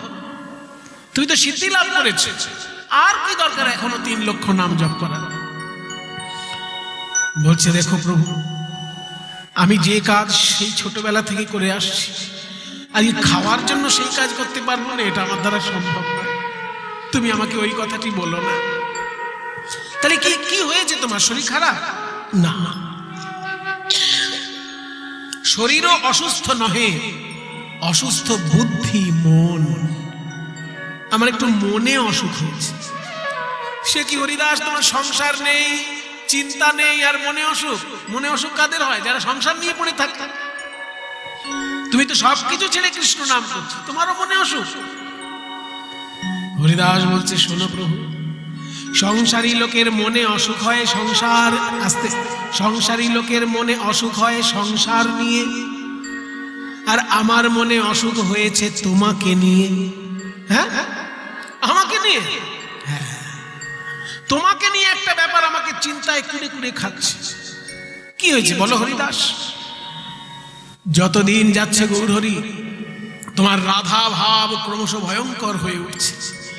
এই এত রাধা ভাব অন্য লোকের ভালো লাগতে পারে, কিন্তু আমার খুব ভয় হচ্ছে হঠাৎ করে যদি তোমার লীলা সংবরণ হয়ে যায়, হঠাৎ করে যদি তোমার লীলা সম্পূর্ণ হয়ে যায়, তখন আমি কি করব? আমি তো তোমার মুখের দিকে তাকিয়ে এই পরিধামে এসেছি, আমি তো আর কিছু জানি না। এক চিন্তা হয় মোর বহুদিন হইতে, লীলা সম্বরিবে তুমি লহে মোর চিতে। আমার মনে হয় তুমি বোধহয় লীলা আর বেশি দিন করবে না, ওইটা ভেবেই আমার মনে অসুখ। হরিদাস, তা তুমি কি বলতে চাও? আমি বলতে চাই, তোমার অন্তিম লীলা বলে যদি কিছু থাকে, সেই অন্তিম লীলা যেন আমাকে দেখতে না হয়। সেই লীলা প্রভু মোরে কভু না দেখাইবা।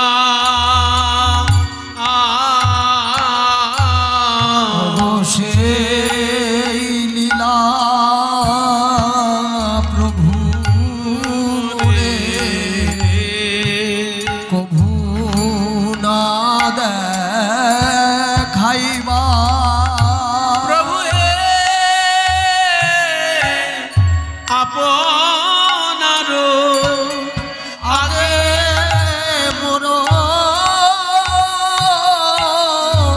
শরীর পারিবা তোমার আগে যেন যেতে পারি, তোমার আগে যেন যেতে পারি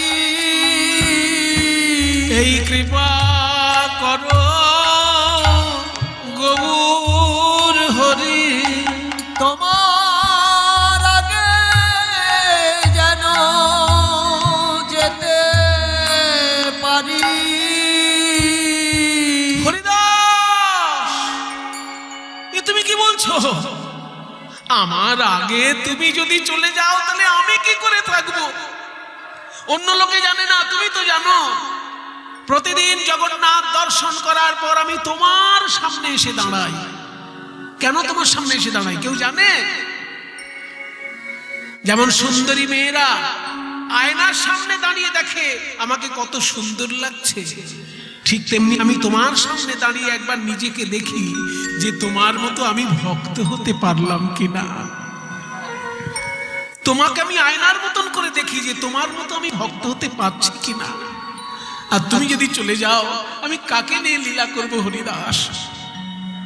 গৌরহরি, তোমার এত শত শত ভক্ত রয়েছে, কত গুণে গুণান্বিত তারা, কত সাধন ভোজন করে তারা, আমি তো কিছুই পারি না প্রভু। আমার মতো একটা পিঁপড়ে যদি মরে যায় তাতে পৃথিবীর কি এমন ক্ষতি হবে? কৃপা করে তোমার ওই চরণে আমার শেষ নিবেদন গৌরহরি। আমার শেষ ইচ্ছা তোমার আগে যেন আমি দেহ ত্যাগ করতে পারি। বলো বলো, আমার এই ইচ্ছা তুমি পূর্ণ করবে কিনা? বলো, এই ইচ্ছা পূর্ণ করবে কিনা? গৌর সুন্দর বলছে, হরিদাস আমি আর কি বলবো বলো? প্রভু কহে, হরিদাস তুমি যা কিছু মাগিবে, যা কিছু মাগিবে কৃষ্ণ কৃপাময় তাহাই অবশ্য পুরাইবে। কৃষ্ণ কৃপাময় তাহাই অবশ্য পুরাইবে। মানে মহাপ্রভু বলতে চাইলেন তুমি যা চাইবে কৃষ্ণের কৃপায় তাই হবে। তার মানে তোমার মনোবাসনা পূর্ণ হবে। যখনই এই কথা বলেছে যে তোমার মনোবাসনা পূর্ণ হবে, অমনি হরিদাস ঠাকুর মহাপ্রভুর দুটি চরণ জড়িয়ে ধরেছে।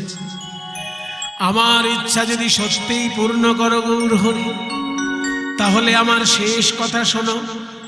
মৃত্যুকালে লোকে কত কষ্ট পায় আমি দেখেছি, কত ছটফট করে, কত ব্যথা পায়, তবু তাদের প্রাণবায়ু বেরোতে চায় না। আমি কিন্তু ওই রকম কষ্ট পেয়ে মরতে চাই না। আমার তিনটে ইচ্ছা আছে। আমার নয়নে যেন তোমার চাঁদ বদন থাকে, আমার হৃদয়ে যেন তোমার চরণ থাকে, আর আমার বদনে যেন তোমার নাম থাকে। এইভাবে যেন আমি যেতে পারি। আমি হৃদয়ে ধরিব শ্রীকৃষ্ণ তোমার যুগল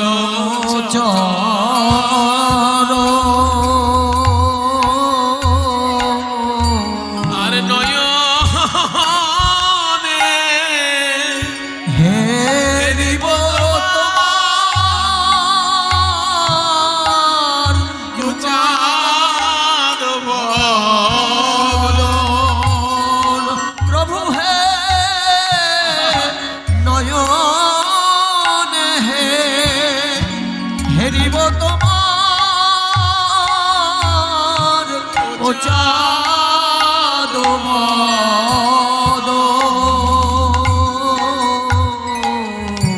আর জিহ্বায় উচ্চারিব শ্রীকৃষ্ণ চৈতন্য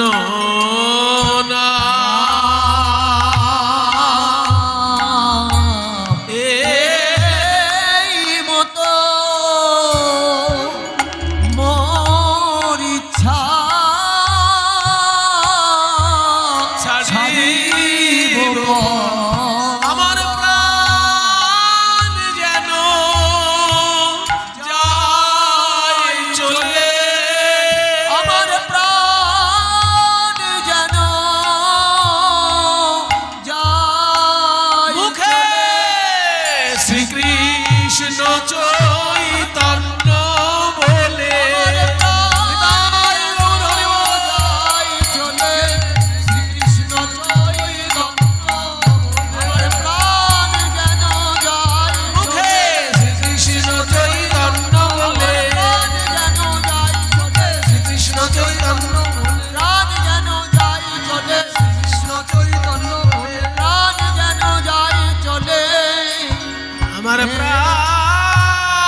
ইচ্ছার কথা হরিদাস ঠাকুর বলেছেন।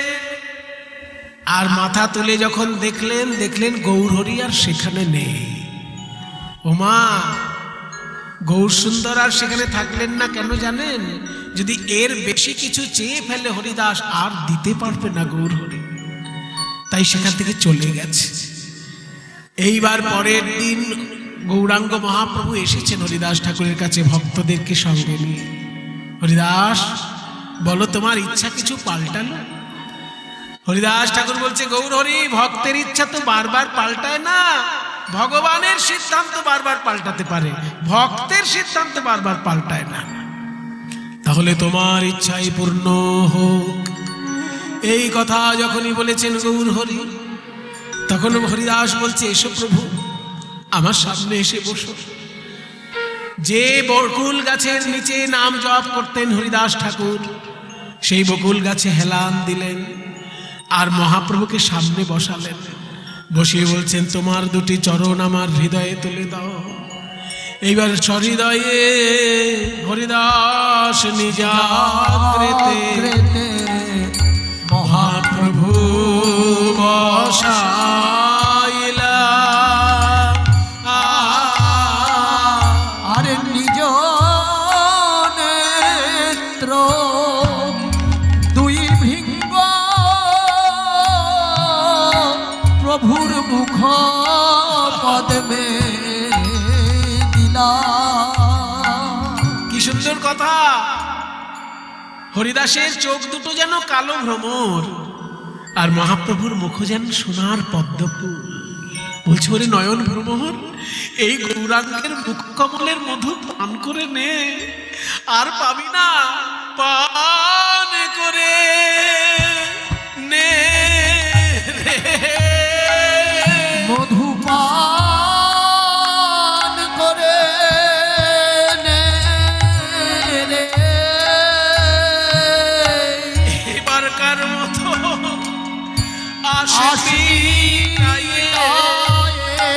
মধু পান করে নে রে। মধু পান করে থাক মেতে মধু পান করে থাক মেতে। তুই আসিস নায়ার এ দেহেতে, পান করে থাক মেতে। আসিস নায়ার এ দেহেতে, পান করে থাক তুই আসিস নায়ার এ দেহেতে, পান করে থাক তুই আসিস নায়ার এ দেহেতে, পান করে থাক তুই আসিস নায়ার এ দেহেতে। মধু পান করে নে রে। এবার সহৃদয়ে আনি ধরিল মহাপ্রভুর চরণ। আর সর্ব ভক্ত পদধূলি করে মস্তক ভূষণ। এসব লীলা হচ্ছে গৌরাঙ্গ মহাপ্রভুর সর্বশ্রেষ্ঠ লীলা। কতখানি করুণা দেখুন, চোখ বন্ধ করে একবার যদি ভাবেন দৃশ্যটা। হরিদাসের বুকের উপর মহাপ্রভুর দুটি চরণ রয়েছে, হরিদাস শুয়ে আছেন আর সমস্ত ভক্তকে বলছেন, তোমরা এক এক করে আমার মাথার কাছে এসো ভাই। আস্তে, পাশে কম। এক এক করে আমার মাথার কাছে এসো ভাই, তোমাদের চরণ ধুলে আমার মাথায় দাও। তোমাদের কৃপায় যেন আমার মৃত্যুটা খুব তাড়াতাড়ি হয়। এক একজন ভক্ত মাথার কাছে এসে দাঁড়াচ্ছে আর তাদের সবার পদধূলি হরিদাস ঠাকুর মাথায় নিচ্ছে। বলছে, তোমরা সবাই মিলে কৃপা করো, সবাই মিলে কৃপা করো, যেন প্রাণ গৌর বলে মরতে পারি। সবাই মিলে কৃপা করো,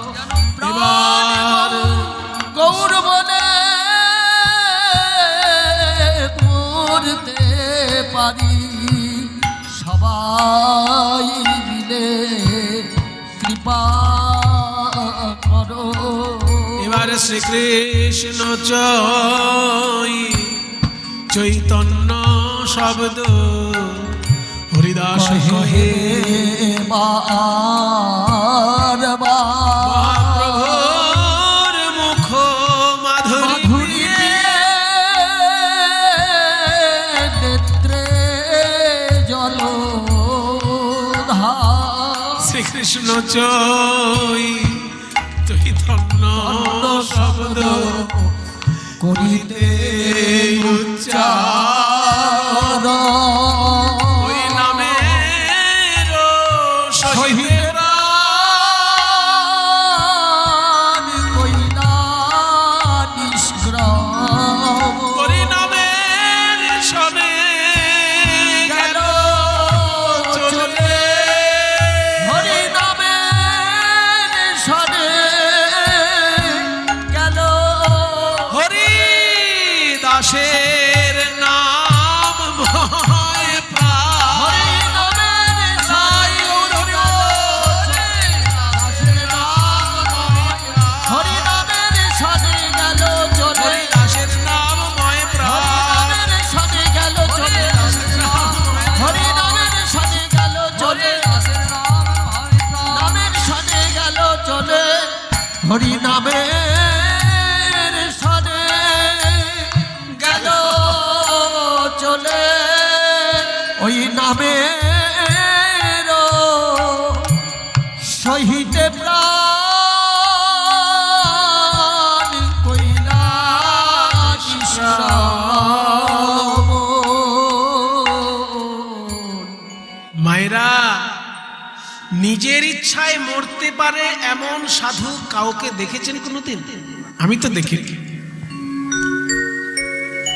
নিজের ইচ্ছায় মরতে পারে, আত্মহত্যা নয়, একে বলে ইচ্ছা মৃত্যু।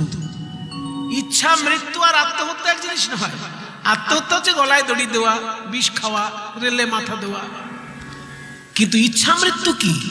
আমি মনে করলাম এবার আমি মরে যাব, মরে গেলাম। এটা কি সম্ভব? এই একমাত্র ঈশ্বরের কৃপা ছাড়া সম্ভব নয়, আর বড় বড় যোগী বাবা ছাড়া সম্ভব নয়।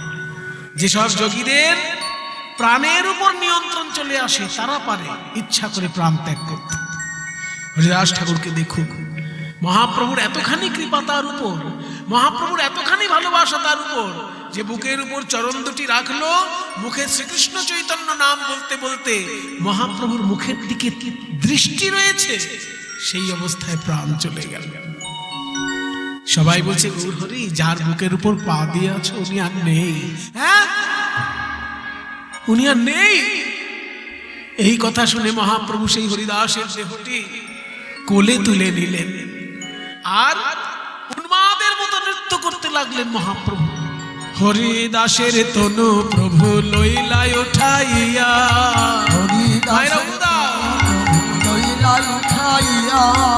অঙ্গনে নাচেন প্রভু প্রেমাবিষ্ট হইয়া, আর অঙ্গনে নাচেন প্রভু প্রেমাবিষ্ট হইয়া, নাচেন প্রভু প্রেমাবিষ্ট হইয়া। আমার ভগবান নাচে রে, ভগবান নাচে রে, ভক্তের দেহ কোলে লয়ে ভগবান নাচে রে, ভক্তের দেহ কোলে লয়ে ভগবান নাচে। ওই নাচে আমার বিশ্বম্ভর।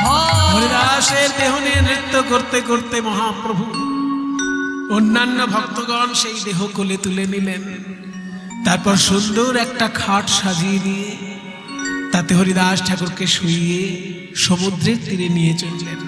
হরিদাসের তনু তবে বিমানে উঠাইয়া, হরিদাসের তনু তবে বিমানে উঠাইয়া, হরিদাসের তনু প্রভু বিমানে উঠাইয়া, সমুদ্রেতে লইয়া গেলা স্নান করাইলা, সমুদ্রেতে লইয়া গিয়া স্নান করাইলা।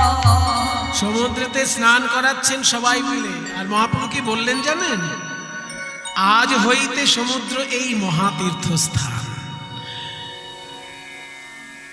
সমুদ্র আজকে মহাতীর্থে পরিণত হলো হরিদাসের ছোঁয়া পেয়েছে বলে। এত বড় কথা মহাপ্রভু বললেন। তারপর কি হলো, একটা বালির গর্ত খোঁড়া হলো, সেই বালির গর্তে হরিদাস ঠাকুরকে শুইয়ে দেওয়া হলো। নিজে হাতে মহাপ্রভু তাকে মালা চন্দন পরাচ্ছেন। মানে বাবাজি রামদাস বাবাজি মহারাজ বলছেন যে ভক্ত ভগবানকে সাজায় শুনেছি, কিন্তু গৌরলীলায় দেখা গেল যে ভগবান ভক্তকে সাজিয়ে দিচ্ছেন। নিজের হাতে মালা চন্দন পরিয়ে হরিদাস ঠাকুরকে শুইয়ে দিলেন। শেষকালে নিজের হাতে বালি নিয়ে হরি বল বলি গোরা রায়, হরি বল বলি গোরা রায়। আপনি সহস্তে বালু দিলা তার গায়, আপনি সহস্তে বালু দিলা তার গায়। হরি বল বলে মহাপ্রভু হরিদাসের গায়ে বালু দিচ্ছেন। এবার সব ভক্তগণ সেই বালি সম্পূর্ণ করছেন। মহাপ্রভু আর বালি দিতে পারছেন না, কণ্ঠ পর্যন্ত বালি দেওয়া হয়ে গেছে। হঠাৎ মহাপ্রভু যেই চোখ পড়েছে হরিদাসের মুখের উপর, আর থাকতে পারলেন না হরিদাস মহাপ্রভু। বলছেন এবার আমায় কে শোনাবে, এবার আমায় কে শোনাবে। এমন মধুর মধুর মধুর করে হরি নাম, এবার আমায় কে শোনাবে। হরিদাস ছেড়ে গেল প্রাণে বাঁচা ভার, হরিদাস ছেড়ে মা এমনি প্রণাম করুন। প্রাণে বাঁচা ভার, হরিদাস ছেড়ে গেল প্রাণে বাঁচা ভার, হরিদাস ছেড়ে গেল প্রাণে বাঁচা ভার। এত বড় কথা মহাপ্রভু কারো সম্পর্কে বলেনি। মহাপ্রভু এত বড় কথা কারোর সম্পর্কে বলেনি। কি বললো জানেন? হরিদাস ছেড়ে গেল প্রাণে বাঁচা ভার, মানে আমার এখন প্রাণে বাঁচা ভার, আমি কদিন বাঁচবো আর জানি না, হরিদাসের জন্যই বেঁচে ছিলাম। এত বড় কথা বলছেন মহাপ্রভু। হরিদাস ছেড়ে গেল প্রাণে বাঁচা ভার, হরিদাস ছেড়ে গেল প্রাণে বাঁচা ভার। আমায় দিনে রাতে নাম শোনাতো 3 লক্ষ বার, আমায় দিনে রাতে নাম শোনাতো 3 লক্ষ বার। আমায় দিনে রাতে নাম শোনাতো 3 লক্ষ বার। এইবার ধেই গুরগুরে দাদা দাম ধেনা দাম, 3 লক্ষ বার। আমায় দিনে রাতে নাম শোনাতো 3 লক্ষ বার। আমায় দিনে রাতে নাম শোনাতো 3 লক্ষ বার। আমায় দিনে রাতে নাম শোনাতো 3 লক্ষ বার। আমায় দিনে রাতে নাম শোনাতো 3 লক্ষ বার। তাগিয়ে রাধে আমায় দিনে রাতে নাম শোনাতো 3 লক্ষ বার। আমায় দিনে রাতে নাম শোনাতো 3 লক্ষ বার।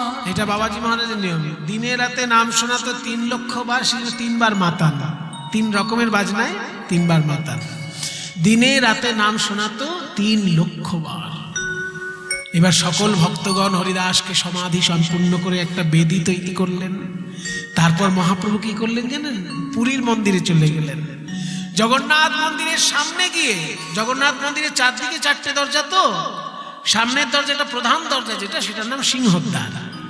সেই সিংহদ্বারে সামনে মহাপ্রভু নিজে আঁচল পেতে ভিক্ষা করছেন। সিংহদ্বারে আসি প্রভু পশারির ঠাই, সিংহদ্বারে আসি প্রভু পশারির ঠাই। আঁচল পাতিয়া ভিক্ষা মাগিল তথায়, আচল পাতিয়া ভিক্ষা মাগিল তথায়। হরিদাসের মহাপ্রয়াণ উৎসবের তরে, হরিদাসের মহাপ্রয়াণ উৎসবের তরে। আচল ভরিয়া ভিক্ষা দেহ তো আমারে, তোমরাই আচল ভরিয়া ভিক্ষা দেহ দয়া আমারে। আজকে আপনারা যে যা ভিক্ষা দেবেন, এই ভিক্ষা আমার ঘরে যাবে না, এই ভিক্ষা বরাহনগর পাঠবাড়ি আশ্রমে পাঠিয়ে দেওয়া হবে। কারণ এই ভিক্ষা স্বয়ং মহাপ্রভু করছেন হরিদাস ঠাকুরের জন্য। বরাহনগর পাটবাড়ি থেকে প্রত্যেক বছর বরাহনগর পাটবাড়ি থেকে যায় পুরীধামে হরিদাস ঠাকুরের উৎসব করার জন্য। সেই জন্য এই ভিক্ষা সেইখানে পাঠিয়ে দেওয়া হবে।